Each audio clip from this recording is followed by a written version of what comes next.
Boa noite, meus irmãos e minhas irmãs. Estamos dando início a mais uma palestra doutrinária da União Espírita Cristã, né, nessa noite.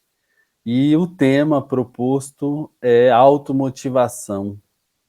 Esse tema, quando nós ouvimos falar dele, parece que é uma palestra motivacional, uma palestra de autoajuda, mas nós pretendemos, durante alguns minutos, defender o porquê trazer esse tema para uma casa espírita.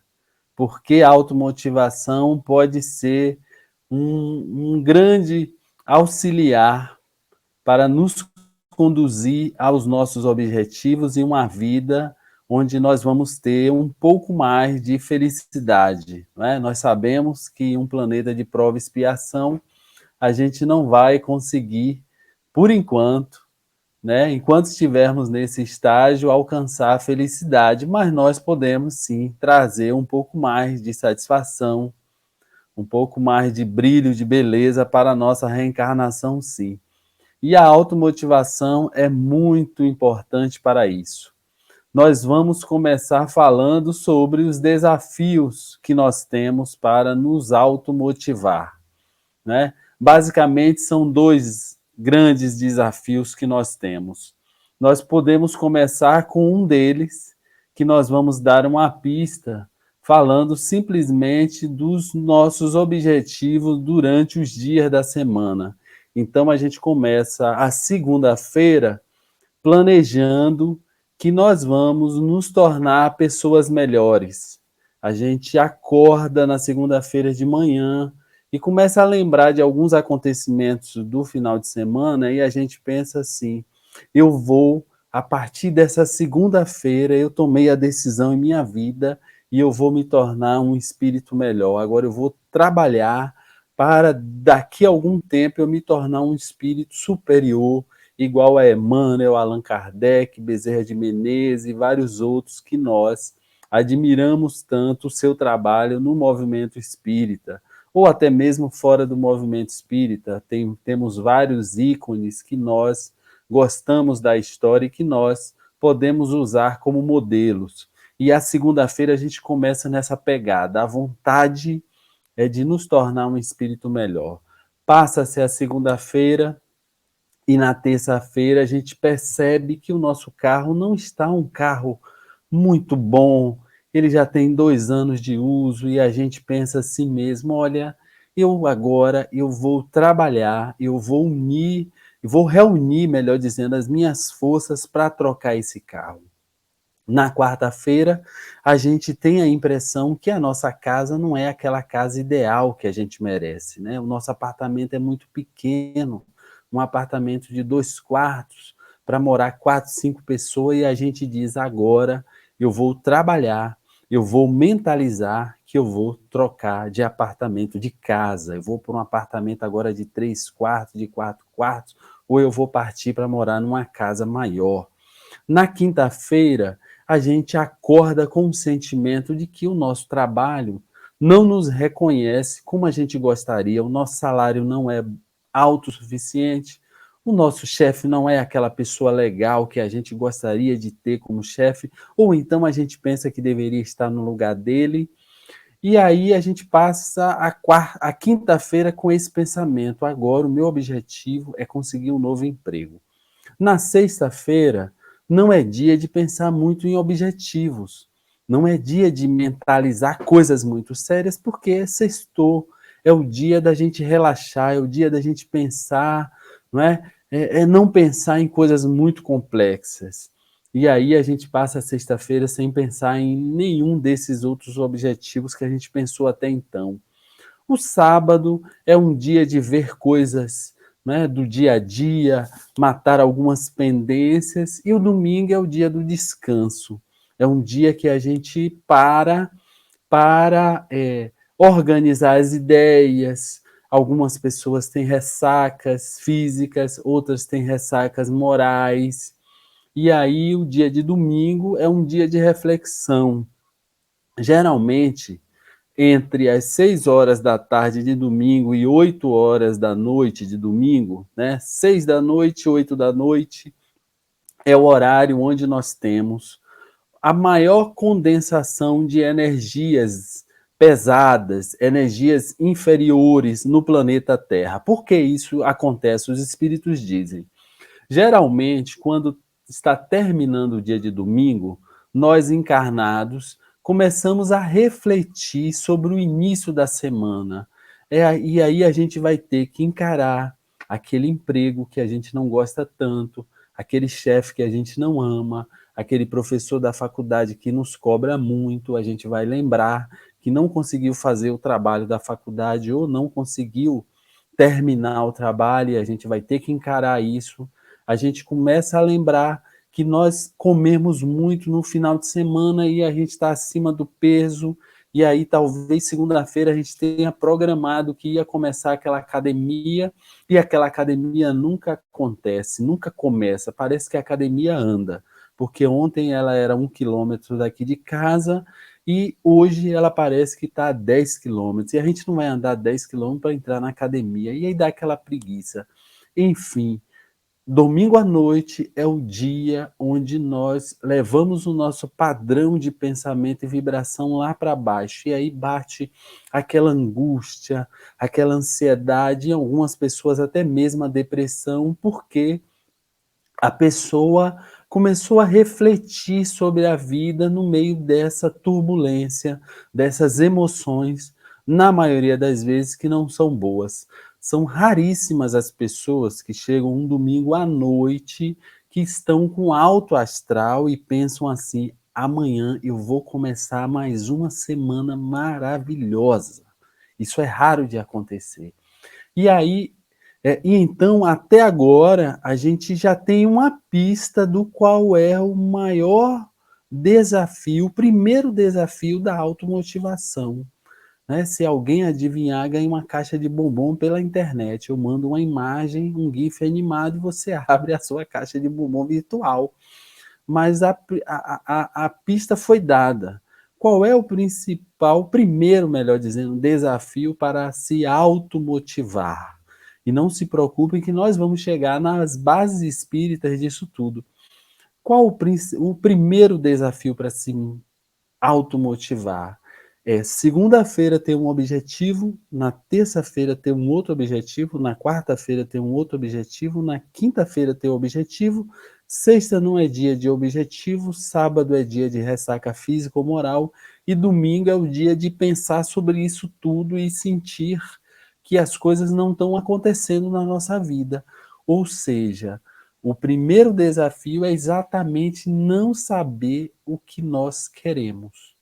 Nós queremos tudo e, de preferência, tudo ao mesmo tempo. E como nós não conseguimos congregar as energias mentais, psíquicas, espirituais e físicas, físicas em todo o âmbito, não só da nossa disciplina em dar atenção a um objetivo só, né? Que a gente não consegue pensar em uma coisa só e pensa em 10, e quem pensa em 10 não pensa em nenhuma, de forma focada, de forma atenciosa, nós temos sempre objetivos que não conseguem se concretizar e se realizar, porque nós não sabemos o que queremos. Nós queremos tudo ao mesmo tempo, e como eu disse, quem quer tudo ao mesmo tempo não quer nada. Quem não tem foco não realiza, porque é humanamente muito difícil, para não dizer impossível, conseguir mudar de emprego, mudar de casa, mudar de carro, mudar tudo na nossa vida, mudar de profissão de uma hora para outra. É necessário organizar as ideias, priorizar, ver o que é prioridade naquele momento e seguir um planejamento. Se a gente não fizer isso, o que é que vai acontecer? Nós gastamos 10% da nossa energia em uma coisa, 20% em outra, 30% em outra, 40% em outra. Nós tivemos uma experiência profissional bem significativa em que um diretor de uma empresa chegava na reunião e ele ia verificando a execução das tarefas de um projeto muito grande de uma fábrica. E toda vez que alguém chegava, ele perguntava assim: como é que está o seu planejamento? Você está executando 100% do seu planejamento? E a pessoa chegava para ele e dizia assim: "Ah, mais ou menos, está quase 100". Ele dizia mesmo assim: "Meu amigo, 99 não é 100". Porque senão não existia o número 99, existia só o número 100. 99 não é 100, 98 não é 100. Ou seja, ou nós temos foco, ou nós sabemos o que queremos, ou nós não queremos nada. Tem também um livro de autoajuda de um escritor americano, em que ele faz um exercício em uma palestra, e ele pergunta para as pessoas, pede para as pessoas previamente preencherem uma prancheta, onde tem um papel, as 20 prioridades que as pessoas têm. E as pessoas escrevem, a maioria das pessoas cai na pegadinha. E depois, quando ele começa a pedir algumas pessoas para ler as prioridades, ele diz mesmo assim: olha, você elencou para mim 20 situações na sua vida que você considera como algo prioritário. Mas eu digo para você, você não tem prioridade, porque é impossível alguém ter 20 prioridades na vida. Se você tem 20 coisas que você acha importante, não precisa nem muito, 10 coisas que você acha importante, nada é importante, nada é prioritário. Então, o primeiro desafio, talvez o maior deles, é nós pararmos para saber o que realmente a gente quer de nossa vida. Qual projeto a gente vai executar agora, ou pelo menos quais dele, um, dois, no máximo três, a gente vai fazer. A gente quer o quê? A gente quer se tornar um ser humano melhor, ou a gente quer mudar de casa, ou a gente quer comprar um carro novo, ou nós queremos mudar de profissão, ou nós queremos montar um novo empreendimento. O que, que a gente quer fazer? Porque se nós pensarmos que nós vamos conseguir executar tudo isso simultaneamente, é exatamente isso que vem ocorrendo, né, nesse grupo que vamos chamar de grupo 1, que somos nós, que não sabemos o que queremos. Esse grupo 1, que é o grupo maior. Se você até aqui ouviu isso e você é uma pessoa que está com os seus objetivos de vida em dia, pode abortar essa palestra, volta para a televisão, volta para assistir sua série na HBO, no Netflix, em alguma plataforma de streaming, você está liberado, porque você não vai ter grandes acréscimos se você está com todos os seus objetivos cumpridos. Agora, se você faz parte desse grupo 1, que é o grupo de pessoas que segunda-feira pensa em uma coisa, terça tem outro objetivo, quarta em outra, quinta em outra, e às vezes até na sexta tem, aí você tem que talvez ouvir até o final, que talvez hoje você tenha alguma dica de como mudar esse panorama de muito objetivo e pouca conclusão, né? Nós lemos recentemente um livro que ele fazia muita menção a palavra que nós não conhecíamos. Ele dizia que nós temos uma grande capacidade de iniciativa e uma baixíssima capacidade de acabativa. Ou seja, nós começamos um monte de coisa e nós não terminamos a maioria dessas coisas. E aí você pergunta: eu estou numa palestra sobre motivação, sobre livros de autoajuda, ou eu estou numa palestra espírita? E aí a gente vai começar a falar sobre espiritismo. O que a questão 919 do Livro dos Espíritos nos ensina?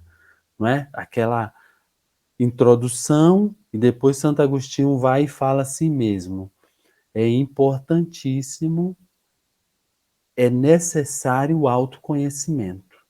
Sem o autoconhecimento, a gente não consegue realizar muita coisa na nossa vida. Por quê?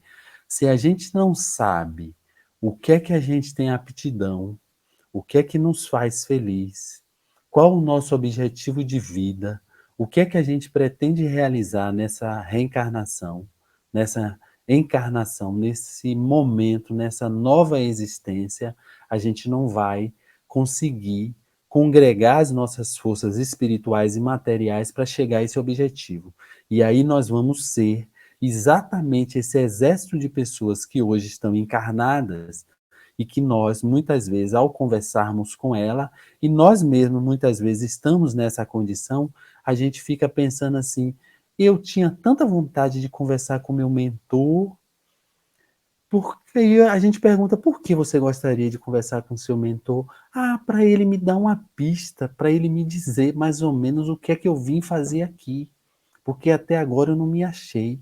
Eu não sei qual é a área que eu trabalho, se eu sou da área de humanas ou exatas, se eu sou médio ostensivo ou se eu sou mais dirigente de casa espírita, se eu sou espírita ou se eu devo ser católico". Ou seja, a gente está aqui meio assim, nadando de acordo à correnteza. Para onde o vento bater, a gente vai. E aí, se você se identifica com isso, pode ter certeza que você está no grupo um. E eu já posso dizer, a maioria das pessoas encarnadas estão nesse grupo um, que são pessoas que não sabem o que querem. A pessoa fica aqui simplesmente atirando para todo lado e vivendo de emoções. Começa uma atividade, aí sente um certo prazer, e aí 3 meses depois, um mês depois, eu não me enquadrei. Não é isso que eu quero. É muito difícil ser médio ostensivo. Eu não vou ser médio ostensivo, não. Eu vou ser dialogador da reunião mediúnica. E aí depois começa a dialogar na reunião mediúnica e diz: eu não quero mais dialogar não, dialogar é complicado, esses espíritos aí parece que não ouvem a gente, eu vou ser médio de vibração". Aí 3 meses depois: eu não aguento mais vibração, eu saio daqui tão cansado e tão exaurido, e a pessoa fica o tempo todo assim na casa espírita, até encontrar a porta da rua e sair. Então, esse grupo, que é a maioria de pessoas, vem em primeiro lugar. E nós temos o segundo grupo, que são as pessoas que já sabem o que querem, mas elas não acreditam que vão alcançar esse objetivo.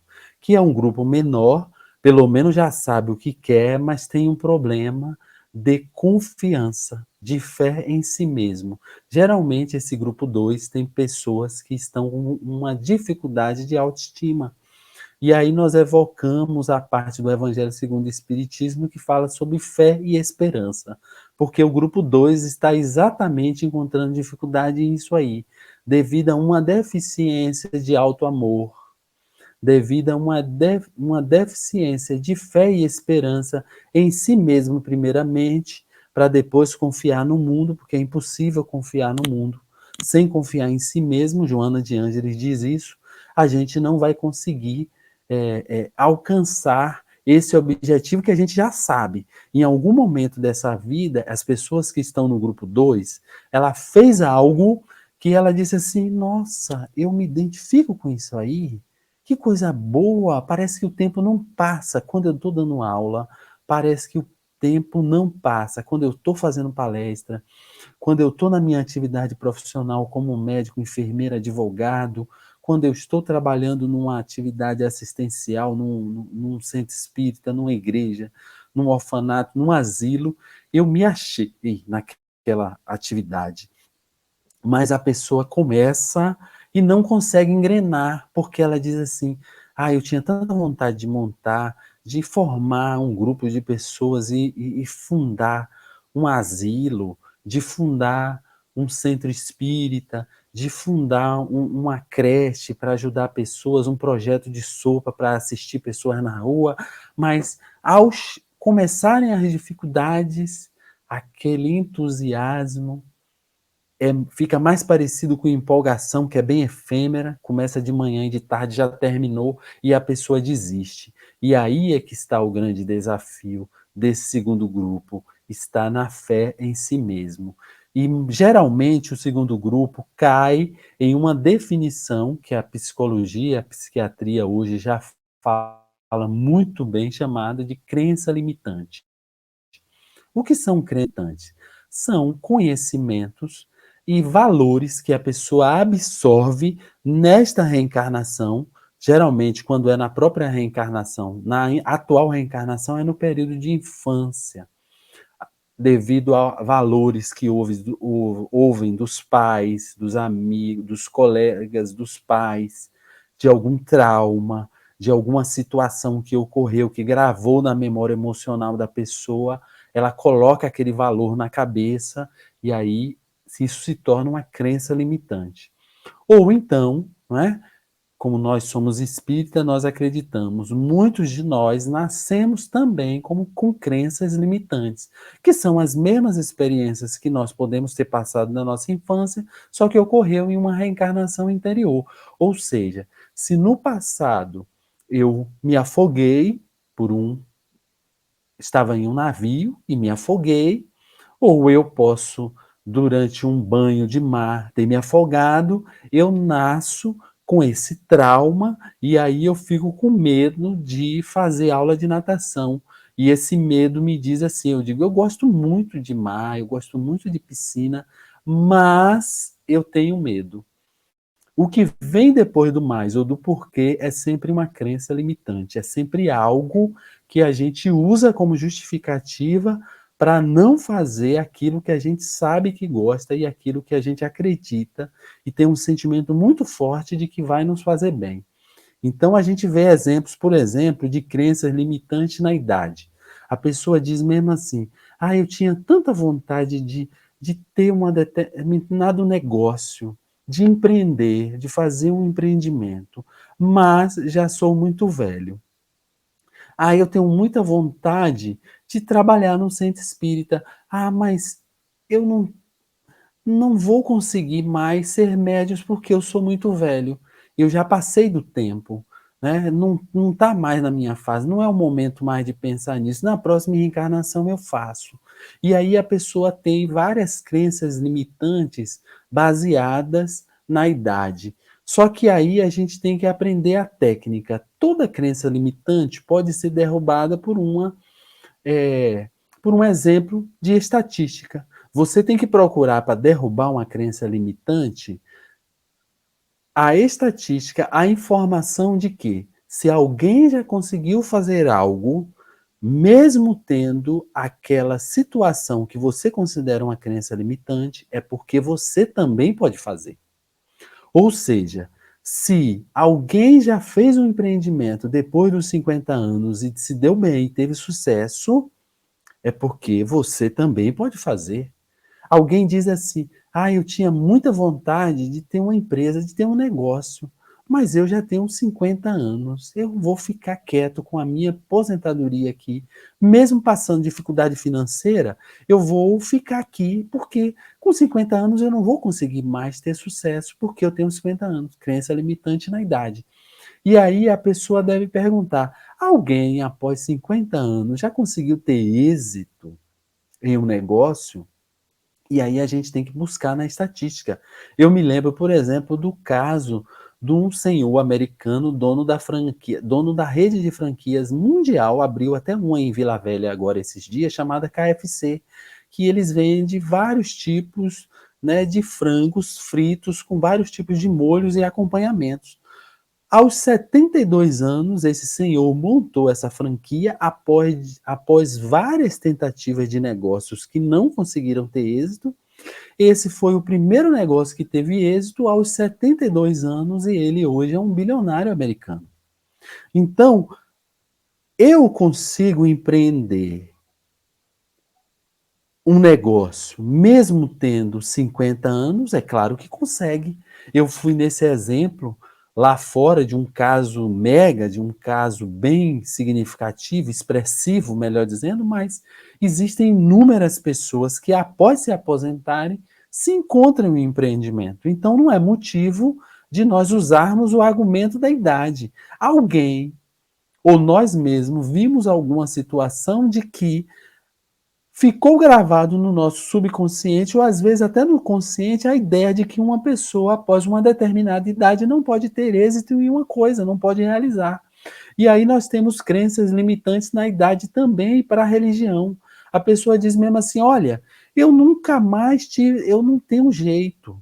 Eu sou um caso já que Jesus já desistiu de mim. O meu mentor já desistiu de mim, porque eu tenho 50 anos, eu tenho 55 anos, 60 anos, 70 anos, e eu não me endireitei como ser humano até agora. Eu não dei sinais de que vou me tornar um espírito bom nessa reencarnação. Então eu já estou convencido, olha, eu vou passar meu tempo no umbral, e lá um dia, quando alguém tiver muita compaixão, vai me tirar do umbral, vai me reencarnar de novo, e quem sabe da próxima eu dou um jeito. E aí a gente deve se perguntar: Alguém, depois dos 50, 55, 60 anos, já fez alguma obra, né, religiosa, uma obra ligada ao espírito, que conseguiu mudar a vida dele ou mostrar quem ele é para o mundo inteiro? Será que a gente tem algum exemplo disso? Vocês lembram de alguém? Com quantos anos Allan Kardec começou a codificação do espiritismo? Com quase 51 anos. Allan Kardec lançou o Livro dos Espíritos, ele tinha 53 anos, ele nasceu em 1804, lançou em 1857. Ou seja, Allan Kardec, o nosso codificador, o codificador da doutrina espírita, nosso mestre com M minúsculo, o mestre com M maiúsculo é Jesus, ele ficou 50 anos se preparando para codificar o espiritismo para realizar a missão da vida dele, que a missão da vida dele era codificar o espiritismo. Ele ficou 19 anos fazendo a codificação do espiritismo, cumprindo a missão. 50 anos, quase 51, ele ficou se preparando. E aí? 50 anos está velho? Bezerra de Menezes conheceu o espiritismo também com mais de 50 anos. Conseguiu ser Bezerra de Menezes e morreu com 69 anos também. Conseguiu ser Bezerra de Menezes, não é? Conseguiu ser conhecido pelo Brasil inteiro, mesmo tendo conhecido o Espiritismo com mais de 50 anos. Quantas pessoas conseguem realizar coisas com essa idade? Então, a idade nunca vai ser algo que justifique de forma correta, sensata, a não realização do nosso sonho. Quebremos esse paradigma em nossa cabeça. Lembro ainda de um outro caso muito significativo, o médium baiano Divaldo Franco. Estava sendo paraninfo de uma turma de formandos em psicologia em Salvador. E chamou muita atenção dele que havia uma formanda e alguém falou que essa formanda tinha mais de 80 anos. E ele já beirando essa idade, ele ficou muito curioso. A senhora, depois que ele fez o discurso dele, né, que ele fez a oratória dele na formatura, ele procurou essa senhora, ela veio até ele e eles ficaram conversando. E ele perguntou para uma senhora de mais de 80 anos que estava se formando em psicologia e perguntou: a senhora pretende clinicar? Ela disse sim, por que não, meu filho? Eu pretendo clinicar sim. E ele, muito curioso e achando aquilo muito interessante, perguntou a ela: por que a senhora resolveu fazer psicologia nessa idade, minha amiga? Ela disse: meu irmão, eu sou espírita. Eu sei que na próxima reencarnação eu já nascerei psicóloga. Gente, que lição, que aprendizado, que beleza, que fé, que crença, que esperança. Ela disse: olha, eu na próxima reencarnação já vou nascer psicóloga. E aí alguém aí ouve falar que alguém começa uma carreira com 12 anos tocando música, tocando piano, com 13, violão, é, fazendo faculdade de psicologia e sendo aquela psicóloga incrível que faz 10 livros antes dos 30 anos, e a pessoa diz: nossa, é predestinado. É uma pessoa que nasceu para psicologia, é uma pessoa que nasceu para música. Deus colocou a mão nele e ele se tornou um grande violonista, um grande pianista. Não, não, não, não, não. Deus não colocou a mão em ninguém, Deus colocou a mão em todo mundo. Essa pessoa que toca piano, toca violão, que é uma psicóloga que faz 10 livros, antes de chegar aos 30 anos, os Augusto Cury da vida, é alguém que estudou psicologia antes, às vezes mais de uma vez. Então ele voltou novamente nessa encarnação, entrou na faculdade, relembrou o que ele já sabia e foi mais além do que ele já sabia, mas ele já tinha a base no espírito dele. A gente não perde nada.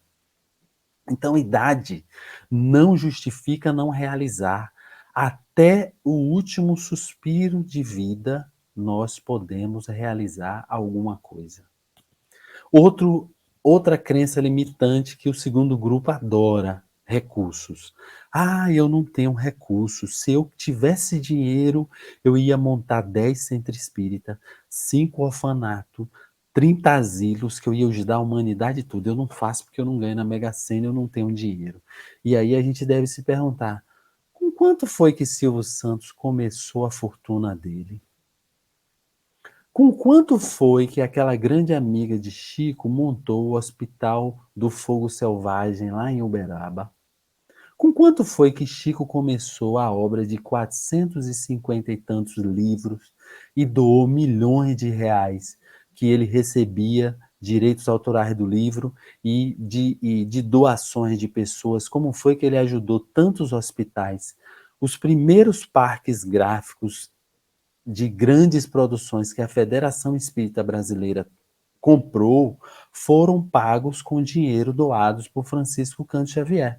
Francisco Cândido Xavier recebeu uma herança que era um terço da fortuna do irmão Jacob, o Frederico Figner, e doou para a Federação Espírita Brasileira, e a Federação Espírita Brasileira havia acabado de investir em um parque gráfico industrial e não estava passando dificuldade para pagar. A gente sabe que não sobra dinheiro no movimento espírita, o espírita, todo mundo tem um escorpião no bolso, e aí Chico Xavier doou esse um terço da fortuna que o Frederico Figner tinha deixado para ele, para a Federação Espírita Brasileira conseguir pagar o seu parque gráfico.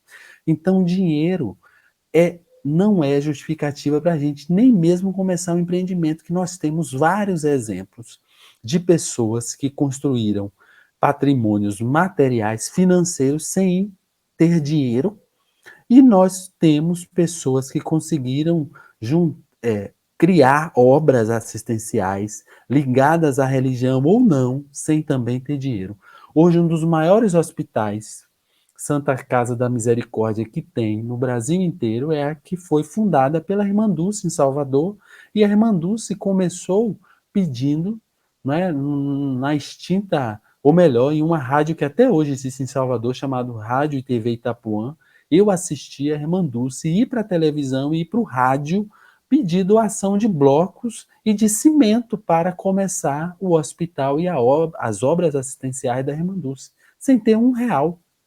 As pessoas iam com um carrinho de mão levar bloco, cada um de um tamanho, e sacos de cimento, e chegava lá e despejava no terreno, para ela conseguir doação para contratar pedreiro, construtores para começar a obra. Então, de recurso não é justificativa. E a gente vai ver como essas coisas são atraídas por nós.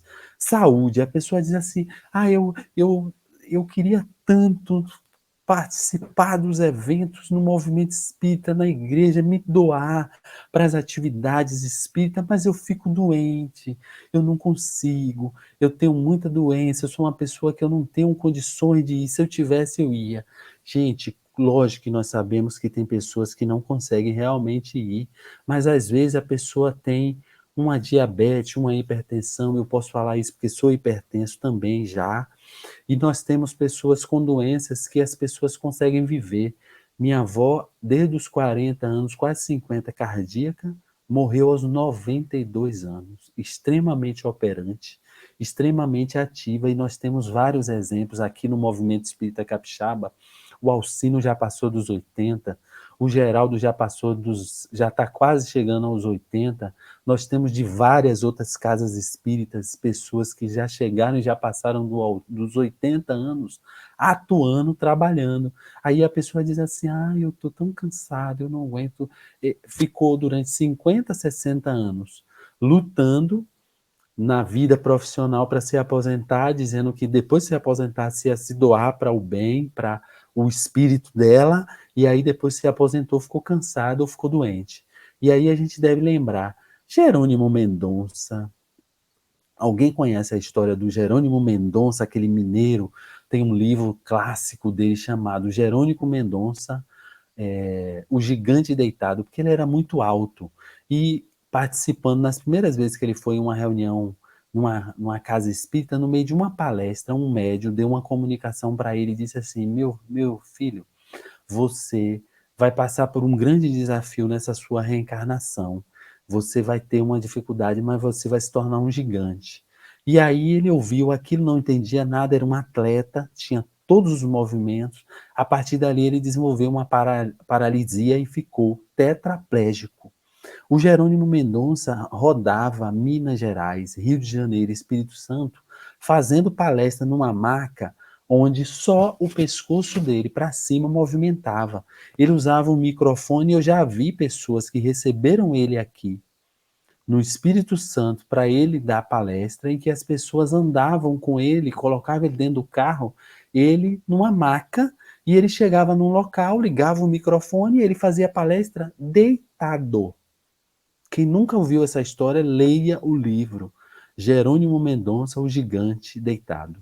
Então ele fazia palestra e as pessoas iam de vários lugares do Brasil inteiro ouvir palestra do Jerônimo. Então, se a pessoa pegar e ficar dizendo mesmo assim, olha, eu não vou mais fazer, eu não consigo fazer porque eu estou cansado, é porque eu estou doente. Isso, gente, são crenças limitantes que nos impedem de fazer aquilo que vai iluminar o nosso espírito e a nossa alma. Como eu falei, até o último suspiro, o jogo não acabou. Nós podemos fazer. Outra crença limitante que nós costumamos usar é dizer assim, eu queria muito fazer isso, eu queria muito fazer aquilo, mas eu não tenho apoio, ninguém me ajuda, ninguém me apoia. E aí eu devo perguntar, Chico Xavier teve o apoio de quem? Chico Xavier, antes de começar a psicografar o livro, ele recebia centenas de pessoas por dia na casa dele, em em Pedro Leopoldo, e na casa dele, a família dele disse: olha, Chico, ou você sai ou nós saímos. Ninguém na família do Chico encarnado apoiou ele, não. O pai dele não apoiou, nem os irmãos apoiaram. Quem apoiou o Chico foi a mãe, que já estava desencarnada, já sabia, né, do tamanho da missão dele, apoiou ele, mas ninguém apoiou o Chico. Chico levou mais de 20 anos sem apoio, sem ninguém entender a mediunidade dele, só os espíritos. Depois que ele começou a comprovar a mediunidade dele e passar por todos os testes que as pessoas mandavam, ele começou a ter apoio, mas até desencarnar teve muita gente que não apoiava Chico. Então a gente não pode ficar esperando apoio para fazer as coisas, tem que fazer, tem que ir para cima, tem que realizar, que o apoio vem depois. Jesus teve apoio? Jesus não teve apoio nem de Judas, nem de Pedro. Jesus só teve apoio depois que ele retorna e que as pessoas veem que realmente ele continuava vivo, que as pessoas aí dizem, realmente, esse cara aí estava falando a verdade. Porque se a gente ficar esperando apoio, saúde, dinheiro, não é? E ter a idade perfeita, nós vamos ser exatamente o que a maioria de nós somos hoje.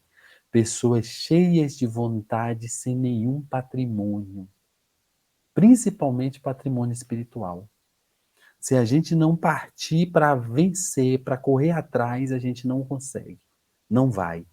Se não acreditar, o grupo 1, se não souber, melhor dizendo, o grupo 1 que quer, e se não acreditar naquilo que já sabe que quer e que precisa realizar, nós não vamos para frente.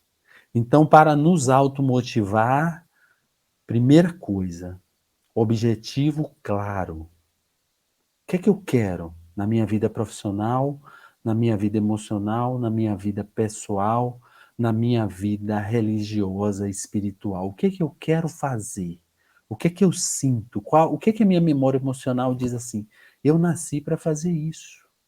Eu me realizo fazendo isso. E todo mundo tem essa memória emocional. Se você ainda não sentiu isso, você ainda não achou o que te realiza.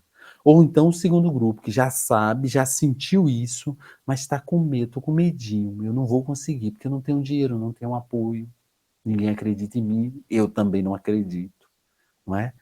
A minha idade, eu sou muito novo, deixa eu chegar aos 40, aos 50, que eu vou começar a fazer isso na casa espírita. Aí quando chega aos 40, 50, dizia, eu estou muito cansado, eu estou doente, eu já passou o tempo, ou seja, nem antes nem depois.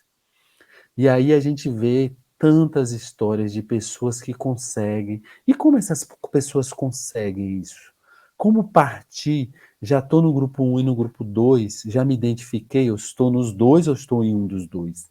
E aí a gente tem que ir para a solução. Qual é a solução, então, para se automotivar?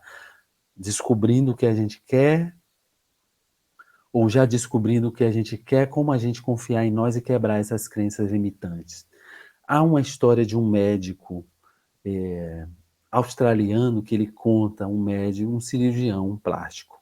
E ele diz o seguinte: ele trabalhou durante alguns anos em um estacionamento na capital da Austrália. E sempre via um cliente e perguntava para ele por que ele gostava tanto de ler revistas da área médica. Ele ficava lendo só revista da área de medicina.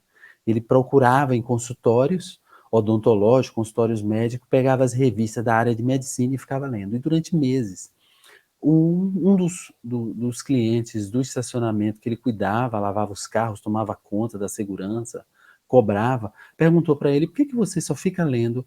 Ele disse: "Porque um dia eu vou ser um médico, eu vou ser um médico e vou trabalhar com cirurgia plástica." O homem achou muito engraçado, como é que um lavador de carro vai ser um cirurgião plástico? E ali ficou durante meses vendo aquele jovem lendo as revistas. E um dia ele pensou assim: "Nossa, eu tenho um amigo que é dono de uma clínica. Eu vou contar a história desse rapaz para meu amigo. Quem sabe ele não consegue ajudar esse rapaz." E aí ele liga para o amigo e fala: "Olha, eu conheço um jovem que ele é tão interessante. Você acredita que eu já estou há meses estacionando no local onde ele trabalha e ele não para de ler revistas na área de medicina. Será que você não conseguia, ajudá-lo, pelo menos colocando ele como um profissional da sua clínica? Ele não vai ser médico, mas se ele for um ajudante, se ele for um office boy, alguém que cuide da correspondência da clínica, faça os serviços gerais da clínica, ele pelo menos vai estar num lugar mais próximo do sonho dele. E a gente sabe, vai ser difícil ele ser médico, mas estando numa clínica, ele vai estar numa situação, vamos dizer assim, mais próxima do que ele quer ser." E o médico pegou o telefone do rapaz e convidou ele para trabalhar na clínica. Ele foi trabalhar na clínica. Chegando lá, ele era tão ficcionado com aquela ideia de ser médico que ele não parava de olhar os documentos da clínica. Ele olhava exame de paciente, revistas, laudos que os médicos faziam, ficavam perguntando sobre os remédios aos médicos, sobre os tratamentos, sobre os aparelhos da clínica.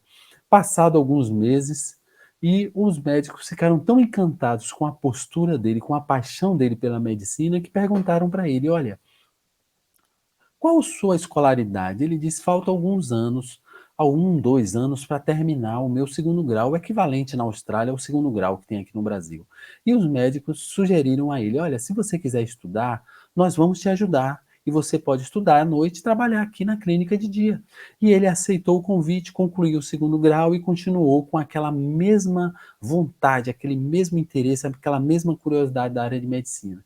E aquela paixão contagiou tanto os donos da clínica, que os donos resolveram se unir e bancar a faculdade de medicina, e não deu outro resultado que você já deve estar sabendo.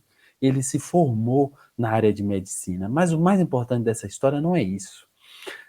Hoje, quando ele dá palestra sobre motivação, sobre sonho, sobre objetivo, as pessoas perguntam para ele: "O que você fez para você sair de um estacionamento e hoje estar numa das cadeiras mais requisitadas de cirurgia plástica da Austrália?" E ele disse mesmo assim: "Um dia eu estava olhando uma revista da área de medicina e chegando lá e olhando para aquela revista, eu vi um diploma. Eles pegaram uma página inteira e fizeram uma promoção e colocaram um diploma fictício. E aí eu peguei aquele diploma, recortei a página e resolvi colocar uma moldura naquele diploma. Mas antes de colocar a moldura, eu apaguei, rasurei o nome do médico que estava lá, que era um nome fictício, e coloquei o meu nome, e coloquei especialidade cirurgia plástica. Coloquei aquilo na parede do meu quarto e durante anos, ele afirma, que ele olhava para aquele diploma fictício e dizia: "Um dia você vai ser um diploma de verdade." E todos os dias, ao dormir, ele falava isso para ele: "Um dia você vai ser um diploma de verdade." Existe uma teoria hindu, budista, melhor dizendo, que o mantra mais poderoso, a palavra, o termo, o texto que mais pode programar a nossa mente é a expressão "eu sou e eu estou." Nós nos tornaremos tudo que nós repetidamente falarmos para nós. Eu sou, eu estou. Se eu sou doente, eu estou preguiçoso, eu sou uma pessoa azarada, eu sou uma pessoa gorda, eu sou uma pessoa obsediada, eu estou uma pessoa obsediada, eu estou isso, eu estou aquilo, e isso se tornará verdade porque nós temos um poder, através das nossas emoções, de atrair qualquer coisa que a gente esteja repetidamente sentindo. E quem cria a nossa emoção são as nossas palavras. O livro é Pensamento e Vida, Emmanuel e Francisco Cândido Xavier. Leia um livro de estudo, não é um livro de leitura, Pensamento e Vida, onde ele fala sobre a vontade, sobre a palavra, sobre o magnetismo, sobre a realização. E na introdução, logo, ele já dá a deixa, a tônica do livro. Ele diz mesmo assim na introdução: nós materializaremos a vida que nós desejamos. E aí você dá um curto-circuito quando você ouve isso. Nossa, a minha vida não é nada do que eu desejo. Aí você tem que ler o livro para ele explicar que nível de desejo ele está falando. Não é só o desejo da boca. Ah, eu quero estar bem de vida, eu quero estar bem financeiramente, eu quero estar bem fisicamente, eu quero estar bem. A gente não vai estar bem até realmente a gente acreditar e a gente começar a repetir para si mesmo: eu sou uma pessoa legal, eu sou uma pessoa otimista, eu estou bem de saúde, eu estou bem com o meu corpo, eu vou para a academia, eu estou com vontade de fazer isso. Enquanto nós não repetirmos isso para a gente, nós não vamos estar, nós não vamos realizar, nós não vamos acreditar em nós, porque é uma questão magnética. É uma questão que o Emmanuel deixa muito claro no livro Pensamento e Vida como funciona essa mecânica de pedir ao universo e ser atendida. Não basta simplesmente lançar vento com as palavras. É necessário programar a mente, repetir com as palavras e a emoção que a gente produz emite um sinal para o universo e o universo diz: olha, eu posso te atender no seu desejo, porque você já repetiu tanto. Aquele médico disse tanto para ele mesmo que ele era um médico, que ele seria um médico, que o médico se materializou nele. É interessantíssimo isso, gente. Nós precisamos acreditar nisso. E em qualquer setor da nossa vida nós podemos fazer isso, seja no campo material e no campo espiritual. Se nós não acreditarmos em nós, outras pessoas não acreditarão. Se nós não acreditarmos em nós, ninguém poderá realizar nada por nós. Nós somos senhores do nosso destino.